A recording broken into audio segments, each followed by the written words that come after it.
Welcome everybody. My name is Adrian, and today we'll be talking about how to get your app developed in 30 days. How do you leverage AI and a proven blueprint system to actually go from idea to app launch in 30 days?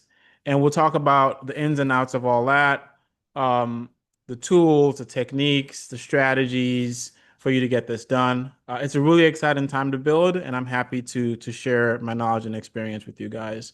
So who am I? My name's Adrian. I'm the founder of Tap In AI, and we make it really easy for event attendees to connect at live events and event hosts to get insights on who's attending their events. We use AI to match people and recommend who you should be connecting with or who you might have missed at the event. I run 30 days of product, where I work with first-time founders and we walk them through the entire product development process from all the way. I have a shower idea right up until you actually launch. And we do this in 30 days using AI, a proven blueprint system, and a dedicated designer, Mr. Tom Nash himself on the call. And then I run a product studio where I work with startups around product development and software development as well. So I've launched 3 startups. I've gone through the funding process through accelerators. Total, I've built probably about 30 different products, ranging from marketplaces, productivity tools, social apps. I've done a lot of hardware. So I've kind of seen it all. And I'm excited to share some of that experience with you today. I ran product for a company doing $100 million. That was a very, very intense, but very, very fun experience. And I've helped dozens of founders launch and grow. So, all right. So, at the very end of this call today, you're going to get access to a blueprint system that I've developed. It's $497, but because you're on the call, you get it for free. So what it is, it's a 30-day product plan that it's a self-serve version of our program, right? So for whatever reason, if you decide, hey, I want to start off here and get going, you can. What you're looking at right now is a sample. So this is day 18. So I've broken up the process and really made it bite-sized and digestible for somebody who's coming into this for the first time. A lot of founders get confused. Where do I start? And so using this template, you can actually go through your idea and think through everything and actually get it done. So a quick sample here. This is just day 18. You have a goal. There's a task. I list out the steps for you. I give you a little tip. I've actually built out AI prompts for every single step, all 30 days. And then I list out all the AI tools that you can actually use to help you accelerate this process and get this done. So stick around. I'll be sharing that. Okay, so why is this important, right? Why are you here, right? So AI is changing everything, right? It's making it dramatically easier for us to launch things. It's making dramatically cheaper, faster. It's exciting. Everybody's talking about all the different tools out there. But just to level set with everybody, AI does not replace core product thinking, right? You still have to have product thinking. What does that mean? You have to have a process that you follow that you then apply to the AI tools, not the other way around. The easier it gets to launch something, the more we're going to get really bad products out there. So we want to actually ground ourselves in product thinking, and that's what this webinar is really about, right? AI is not going to actually create that. It can amplify it for sure. Another thing, AI cannot solve problems that are not real, right? It's really important that you have a target audience, a problem to solve, something they're willing to pay with their time and money for. AI can't do that for you, right? It can help you build the products, but you still have to solve real problems. This is one of the number one issues a lot of tech first-time founders run into, where they have a really great idea, it's really amazing, it sounds awesome, and they just build it, right? Don't even think about the user. We'll just launch and see what happens. Big mistake. So let's not do that. And ultimately, AI can't tell you what not to build. GPT is a yes, sir machine, right? You jump in there, you tell it what you want, it gives it to you. It's not going to stop you, right? We still need experienced humans in the mix. And that's kind of why I created 30 Days of Product, where we have the AI, we've got the tools, we've got the process, but we also have experienced humans in the mix. Right. So the outcome for this session is we're going to learn the 4-phase system that I use with founders to help them launch. Okay. If you ever have any questions, please just drop them in the chat and I'll address that. Um, so just to myth bust real quickly, so you don't need a full product to launch. A lot of people think that if I have an app idea, I need to go and design it, I need to build it, I need to pay developers, I got to build a company and then launch. That is not the case. The first version of your product you launch is called a minimum viable product, the MVP. You're going to hear a lot of people talk about MVP in the startup world, right? And the way I like to define this is an MVP is simply just the first version of your product that solves a problem. That is it. The true purpose of the MVP is to validate your problem, your solution, and the market. That is it, right? It's really a tool to test your hypothesis, right?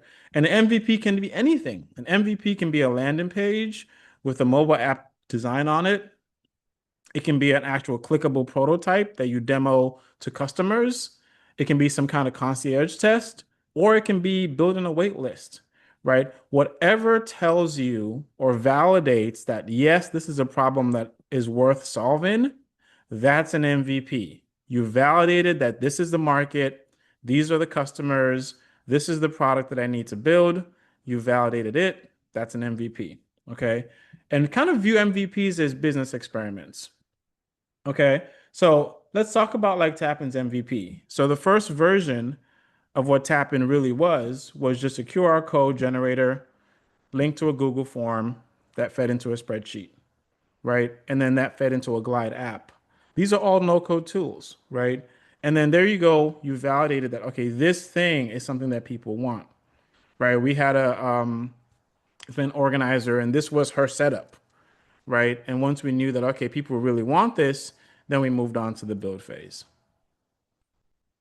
So I honestly believe over a decade plus in the space, building products, now is the best time to build. Like there is no other time better than now. Well, at least up until now, right? The future, obviously, we know it's going to get better, hopefully. Um, AI has really leveled everything, and I know you guys have heard about AI. You're hearing about AI constantly, right? But it is true. Everything has changed. The costs have gone down. Like what would cost you $100,000 is now maybe a few $100s, right? The barriers to entry are disappearing, and every part of the startup journey has been transformed. And I think now, with all the tools and the technology we have, you can build a lean, powerful company on a small team and budget, right? It's never been better to build things, to test things, to validate things at a fraction of the price. A few other myths we've talked about: you don't need to build everything before you launch. That's a myth. And most founders are type A, right? Perfectionists. And this is what gets into a lot of people's heads about like, hey, it needs to be perfect. It's got to have everything that I envision. That usually trips people up because the product gets too big, there's too many features. When you eventually launch, if you launch, you have early bugs, people don't understand how to use it. So it's really important to keep it nice, tight, and lean. Okay, you need to build a big team before you start. No, you need systems and you need tools is way better than staff in the early days. The more people you add to the team, the more communication pathways you have, the more you can miscommunicate things and the slower you actually move, right? So it's really important to keep a small, nimble team. Tom, how many people are on the team for Tapping AI?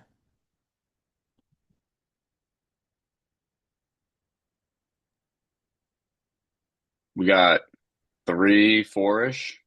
That's all we needed, right? So you need to keep your team super, super lean. Um, and this is the one that a lot of founders struggle with is you have to be 100% sure before you start building. And this is the fear component of launching something new, of putting yourself out there. Really, launching is what gives you the confidence, right? So it's one of those things where you kind of close your eyes, you work really hard, you jump off the cliff, and you launch, right? Keep the MVP lightweight, and then launch it, learn, and you iterate. Okay, so let's talk about the different phases, right? So I've split this up into four phases, and over the years, I've seen a lot of founders make the same mistakes, and it's kind of been at the back of my mind that hey, I should put this in a framework, right? Because building product is an art and a science, right? But innovation is also a process, right? And so, what is this process? How do you actually do this?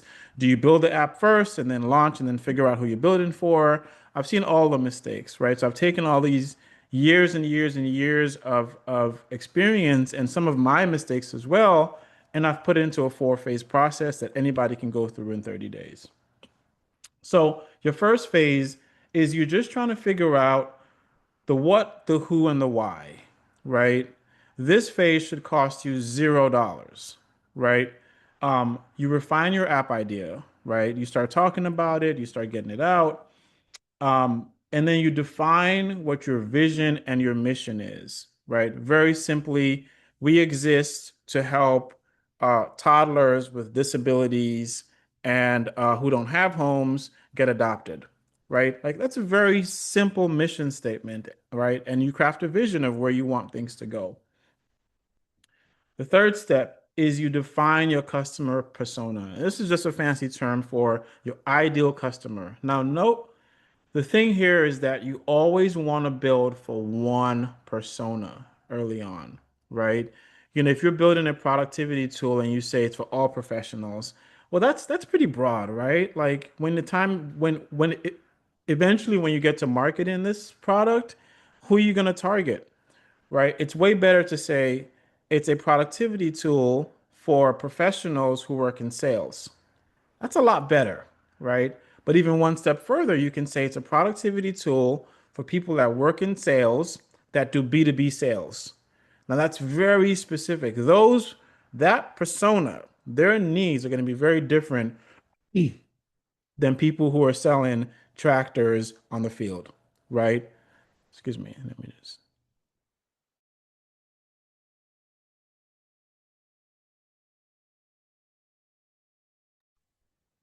So you always want to build for one ideal customer and not diversify too early and too fast. And then you want to identify your value prop, right? Like what value are you bringing to this customer, right? We help you do X, right? A lot of these statements are in the blueprint. You can use the prompt, but they're really simple. They're not very complicated, but it grounds you in your thinking about your product. And at the very end of this phase, you want to come up with your product story. Like, why are you doing this? What impact do you bring?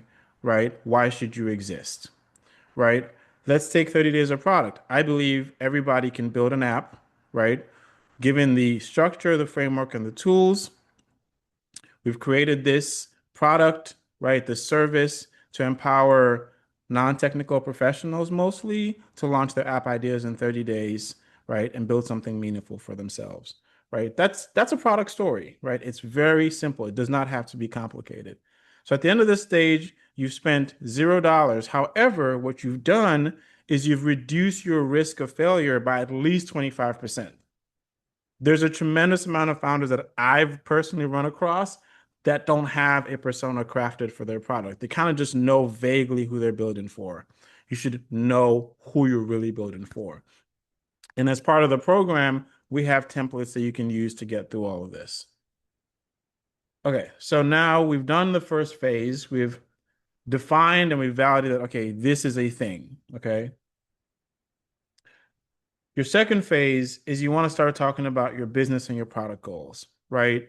Your business goals are really important because as a founder, you really want to define what kind of company you want to build. Do you want to build a small team and just, you don't want more than 10 people on your team or 5 people on your team, or you want to keep it solo, right? That's the kind of business you want. And you want to generate $500,000 a year, $2 million a year, or you want to go big and say, you know what, we want to be a $50 million a year business long term. You have to define that because here's the thing. I've seen major misalignment where you have somebody who wants to build a huge company, right? And they're charging like $10 for their product or $6 for their product, right? But they don't have a tremendous amount of traffic coming into the product. The company's never going to grow, right? And so defining your business goals is going to inform your product pricing. It's going to inform how you structure the company. So it's really important to list that down. And then you want to focus on your product goals, right? Like when we launch this app, what is it going to do? And the reason why we focus on this is because the simplest mistake I've seen here, right, repeated over and over again, is founders will put a lot of features in the product, and now it's a collection of features, but the app collectively doesn't do, right, an actual thing, right? It doesn't actually solve a problem and doesn't solve a problem well. So you say, okay, here are the top three product goals for this product, right? Right. Goal number one, we want to make it easy for people to sell their cars online. Goal number two, we want to make sure the transaction is completely digital. And goal number three, we want to make sure that transaction happens in 24 hours. Those are three goals that kind of roll off of each other, right? And now that app, when it launches, you can define that as this app will help you sell your car in 24 hours, right? Those three goals are attached. It doesn't have a social feature where you can chat to people. It doesn't have a space where you can also sell sneakers. It's sell your car in 24 hours on our app, okay? Um, and then you want to fill out a lean canvas or some kind of similar business model tool. And this is just, it's going to break down who you are, what problem you're solving, um, how do you make money, your marketing channels. It just helps you think about all of that and put that together. And then you start talking about your features. You identify what features you want to build and you prioritize them. You can't build everything at once, right? So when you're doing this step, you're going to create a long list of features. However, we need to scope what's going to be in the MVP, right? And the easiest way to guide us to do that is we just look at the product goals, right? If we have top three product goals, right, and we have all these features, not all those features are going to be aligned with the product goals. So we kind of just mirror that over again. So, okay, well, if these are our product goals, then these are the features that we need for that. Now, if that list is too long, then we might need to reduce our product goals just a little bit so the feature set can come down. And once you've done this, you know exactly what your MVP is going to actually do. Not necessarily visually look like yet, but in a way you can conceptually understand, okay, this is what we're building. At this point, you've de-risked about 50%, right? Because you're following a process. Okay, user experience design. Now, these are just design tools or systems that you can actually use to go from the features that you want to build to actually getting the visual design done. So you would then do your user journey mapping. I've got some brief explanations here. So you essentially want to visualize how users are going to move through your app from discovery, right? Let's say from where they discover you on the web, right on the way through to like when they complete their goals. So in our example of the sell your car in 24 hours, it would be somebody types in, price of a Volvo 320 online or sell Volvo 320. And at the very end of that journey is uh, a lump sum of cash hits their bank account. So now you know where it starts and you know where it ends, so you can design that entire user experience. Okay, then you want a story map, right? Essentially, to go through that experience, what are all the different tasks that the user needs to solve, right? You want to list it all out, right? And then go back and sort of look at the prioritization again. Has the MVP become too big? Do we need to dial it back just a little bit?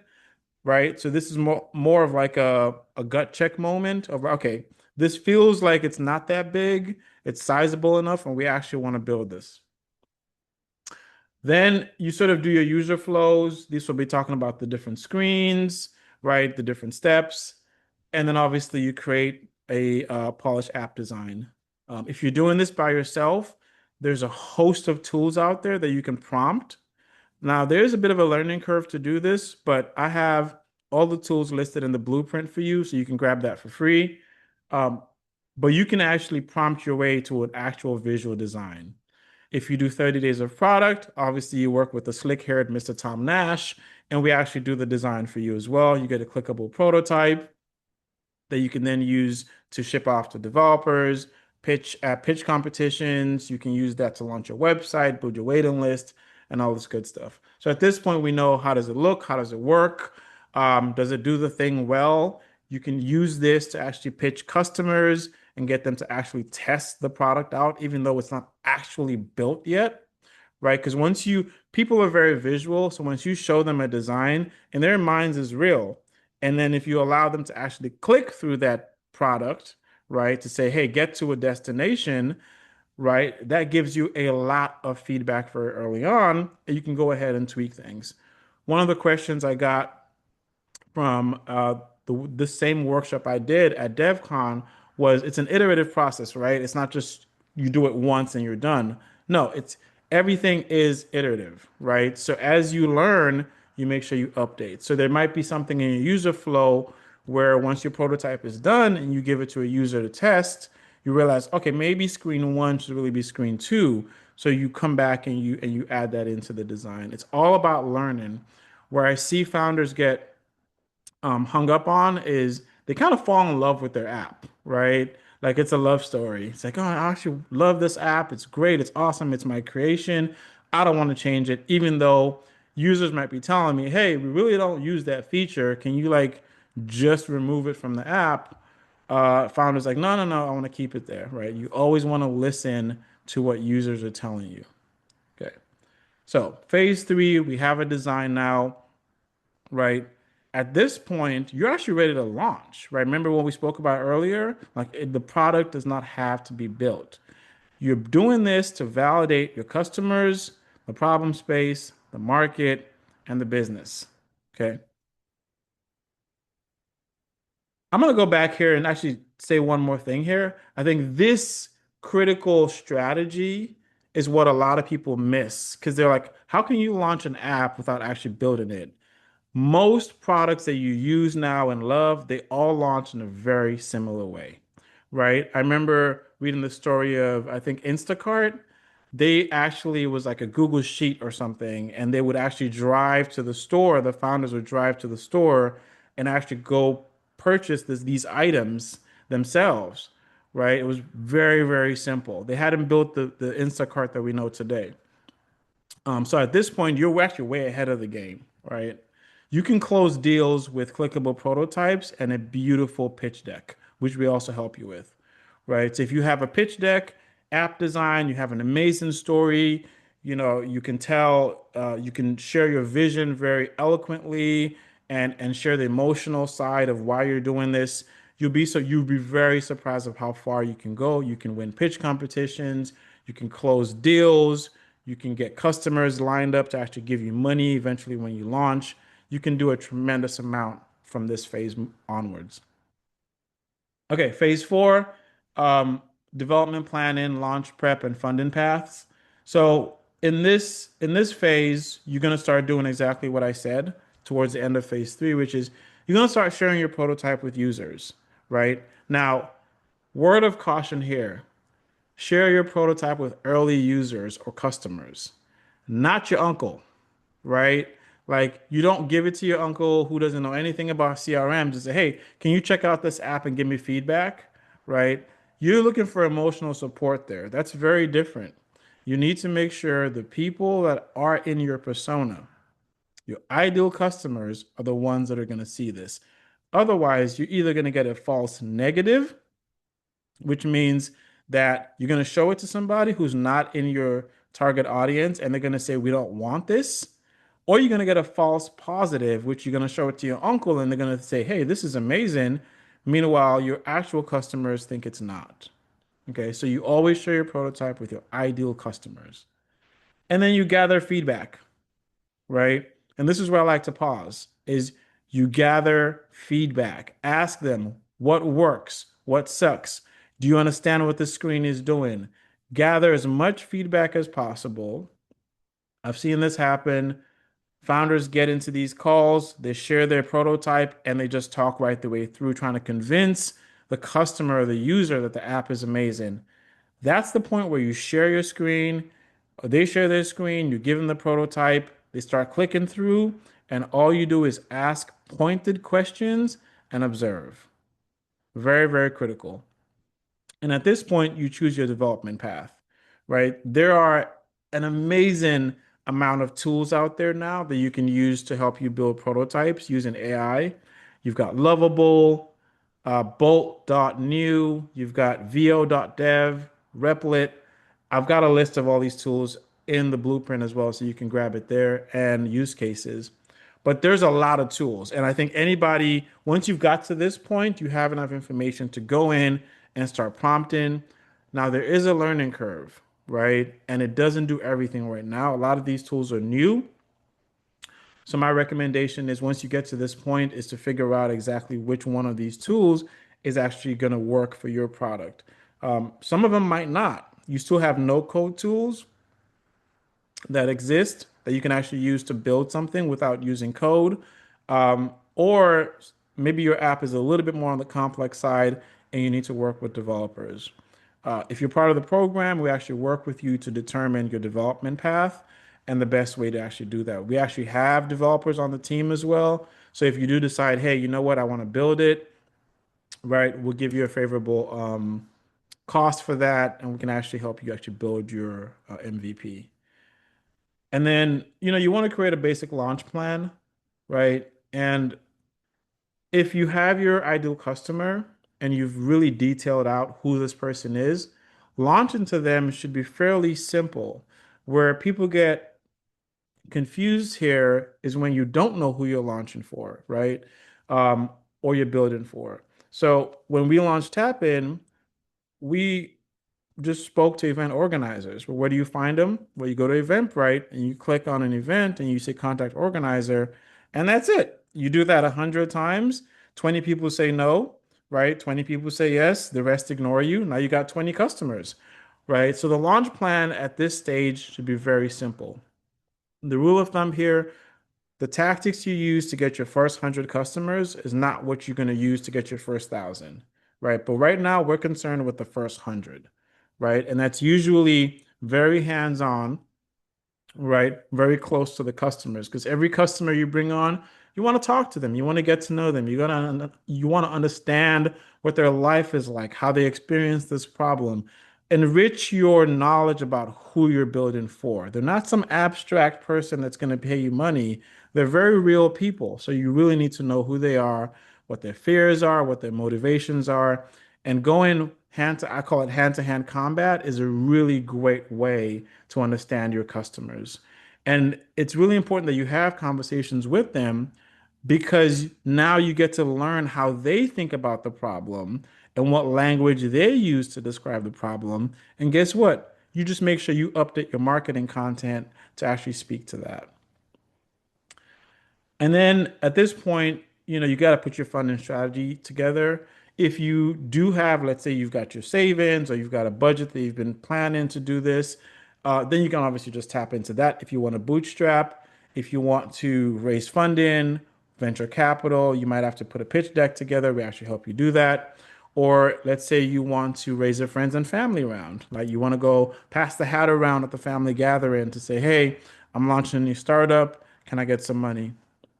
But we also kind of work with you to figure out exactly what your funding strategy is going to look like. And I've got some tools for that too. So at this point, you've got a complete launch plan, you've got a validated prototype, you've got design assets because now you have the UI design, so you can do social media posts, you can build a website, and you've got a document that's ready for development, right? When you hand this to a developer, they'll literally give you a hug, right? Because like you've done a lot of the work that they don't have to do, they're not designed to do, and they don't technically know how to do. So you're really ahead of the game. Here's a kicker. If you can successfully, or, right, let's speak it into existence, when you successfully go through these four phases, you're essentially upskilled yourself to understanding how to build products. So at the very end of the day, yes, you're building an app, but you're also acquiring a brand new skill. And let's say down the line, the founder journey doesn't work out. Well, guess what? You just learned all the skills to become a product manager, right? That's a six-figure job in tech, right? So that's why this process and this journey is amazing. Um, and so let's talk about the funding strategies. A lot of people have great ideas, but they kind of worry about the cost of things. You've got a few different lanes that you can take, right? So the first one is bootstrapping. The pro of this is that you get full control of what you're building. You have no investors breathing down your neck. If the app is successful or when the app is successful, you share all that success, right? You don't have to share that with any investors, but ultimately your budget tight, right? And if the app requires a lot of development, this might not necessarily be the best path for you unless you feel like you can actually fund um, that product development long term. And what you'll need for this, you'll need a budget. Keep your MVP as lean. I mean, your MVP should be lean anyway, but it should be really lean if you're bootstrapping, right? And you should understand that you have a runway, right? You should have the budget for, let's call it 6 months, 12 months, until you actually start monetizing and making money from the app. So, friends and family, this is great because they know you, they like you, they want to see you succeed. Um, the big con here, right, is risk to the relationship, right? You really, really want to make sure that you don't scar or burn family relationships because they invested in your app and 6 months later you decided, hey, you know what? This is not working. I'm not going to do this anymore. Hey guys, I'm shutting the company down. You just really have to make sure that you understand and trust that the relationship can handle that. Um, and I always say treat friends and family like investors, right? Put a pitch deck together, right? Explain to them what they get for their investment. Put term sheets together, right? Do all the legal work that's required because they are investors, right? But they're just your friends and family. Grants and competition. So this is the one I really love for a lot of early stage founders, right? And all the assets that you've created right up until now using the 30-day system, you can actually use to go into and apply. There's a tremendous amount of grants out there, right? I just got an email from one of my contacts and it's 99 grants and pitch competitions for founders. There are so many grants out there. If you're interested in that, just actually reach out to me. I'll forward you the email. So a lot of these are also non-dilutive, which means you don't have to give up equity, right? There's a founder I know who's probably won close to $250,000 in pitch competitions over the past few years. They're happening everywhere, all the time, every week, right? You can literally pitch at competition after competition and rack up enough money to actually develop your product. So it's not coming out of your pocket. And there's a lot of grants out there from workforce development to climate change. I mean, you name it, poverty, homelessness. It just really depends on the type of product that you're building. Match that to the grant, apply, and actually get it. Accelerators and incubators are my second favorite. I've been through that too. I got funding from an accelerator. There's a lot of them out there now. With all the assets you have too, you can apply and complete the application to get into these accelerators. Some of them are paid, some of them are not, right? You can take your pick and see which one is best for you. The only thing about that is they do take equity, but they're usually founder friendly. Angel investors, if you're in cities like Miami or LA or Chicago or New York, there's a lot of high net worth folks that invest in startups.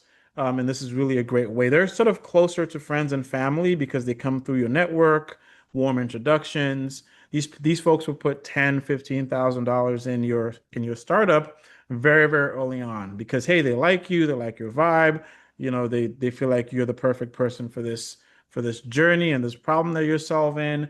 They'll give you 5 or 10 grand here and there. If you get a couple of those, that's about $40,000. Angel investors, obviously treat them like professional investors because they really are. Have your pitch deck, have your prototype, give them a demo. But the cool thing about them is they're sort of like value add as well, right? Because they'll make introductions for you to people, and they're really good mentors. Some of them, depending on their skill sets, right? So now let's say you pick up a grant or two and win one or two pitch competitions. That's about 20 grand. You pitch one or two angel investors, they put 5 or 10K each in. That's about 40, $50,000, right? You can build your app for that, right? That's a good year runway, depending on the type of product that you're working with. So there is a path to getting this done. Okay, and obviously, venture capital is the big boy in the space, right? These folks write larger checks, $500,000, $1 million, and pitching them is very simple. You put a pitch deck together. The only difference here is that with venture capital, you have to have some kind of traction, right? Users on a waiting list, customers paying you, and you have to be growing very, very quickly, right? Or you can prove that you have a very easy path to grow very quickly. And that's pretty much it.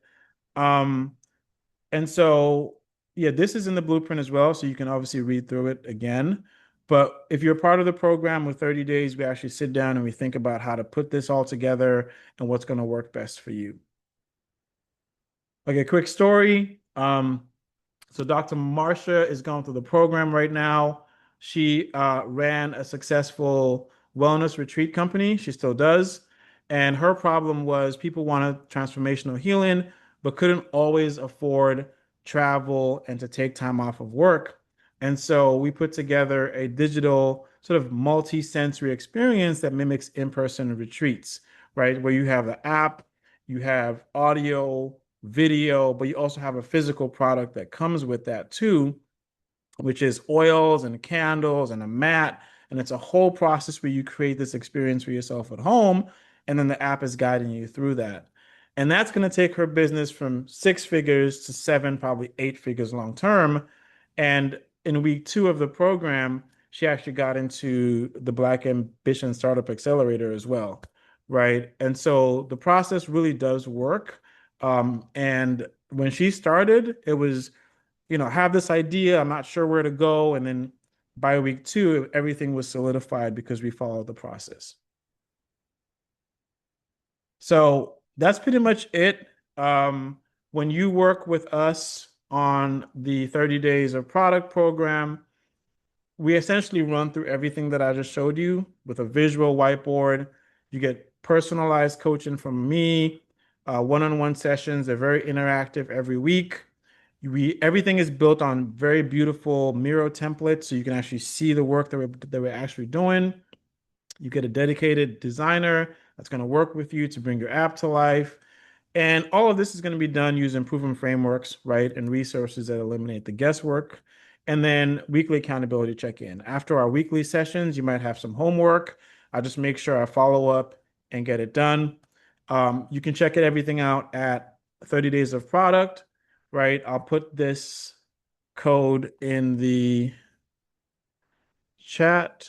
Um, so hang on to that. That's for $500 off the program. So I'd love to work with you if you're interested in building something. And what I also dropped in the chat is a link. I believe you can see it. Let me drop it again.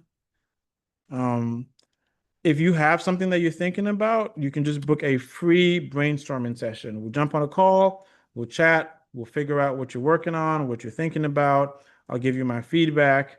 And if you believe that, hey, this is something that you want to explore, I'll be happy to work with you. So if you want to grab some time, hit the link and book some time. Okay, so my promise, got to deliver. So here's the QR code to grab the blueprint. Again, you get a 30-day product plan. It's a DIY version of our bigger program. I list out all the AI tools and the use cases that I believe you can use. You just saw a preview of the funding path guide. You can grab that. I actually have it broken up and it's in the blueprint as well. Your strategy breakdown, all the AI prompts that I've created, and then obviously the founder insights. So if you're interested, scan that code. You get it for free. For whatever reason, if you can't scan that now because you're on your phone, I'll follow up with an email that'll have the link there as well. So don't stress. You can get access to this for sure. Right. And that's just another sample, what it looks like when it's time to build a landing page. Here are some tools that you can use. Here's a prompt that you can use. So everything's laid out for you really, really nicely. Yeah, and that's a preview of what the resource list looks like. And I kind of went out there and I actually highlighted my personal favorites Now, you might use some of these tools and decide, you know what, I actually like this other tool better. That's fine. But I'm just giving you a preview as to what I like to use. And these are the tools that I personally recommend. So please be sure to check that out. And that's it. I'd love to like take any questions. Melissa, Tom, um, Jackie. Does anybody have any questions? I'd love to answer and support you with that. Thank you so much for your wonderful presentation. I did have a question. You said in the beginning, Mhm. the app can track people who you haven't met. So, for an example, if I have a book launching Mhm. and I can't get to everyone who came in attendance, how Mhm. could the app be helpful into like the sign in or know who came so I can personally thank everybody who attended separately, not just in a general thank you for all who attended? Really good question. So it does that by so when you create an event on the app, you have a QR code, right? And everybody that comes to your event, you just prompt them to scan the code. Once they scan the code, we're gonna ask them to create a profile, bio, social links, essentially who they are. And once they tap in, now you have a social feed of everybody that's there.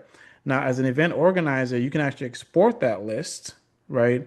One of the things we do, we actually authenticate using phone numbers. So now you have phone numbers, emails, social handles, their name, and context on who they are. And after the event, you simply just go back into that event list on tap in, and then you can just click right the way through and send people messages or email them. Or if you decide to use their social handles, you can always just click there and hyperlink off and grab their Instagram or LinkedIn, message them on there too.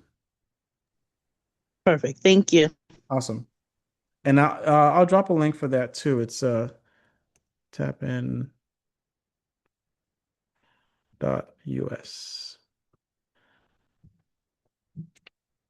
Any other questions?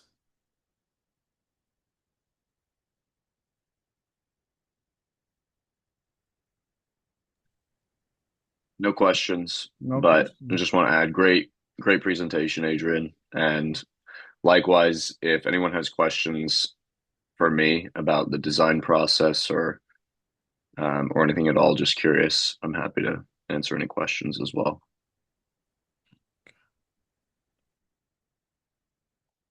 Okay, awesome. Well, I'm gonna drop the link again in the chat.